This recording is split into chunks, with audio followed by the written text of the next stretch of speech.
Samantala, katropa, isang patay, 4 ang sugatan sa ambush incident dyan sa Lanao del Sur kagabi. Katropa natin sa balita, Sam Sally, XFM Cotabato. Report.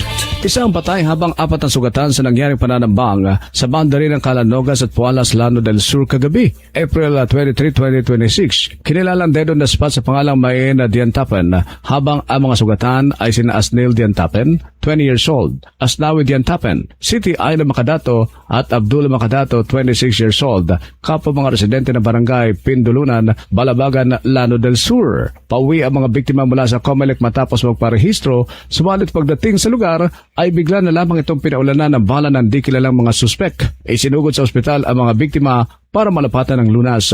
Patuloy ang investigasyon rito ng pulisya upang malaman ang suspek sa krimen.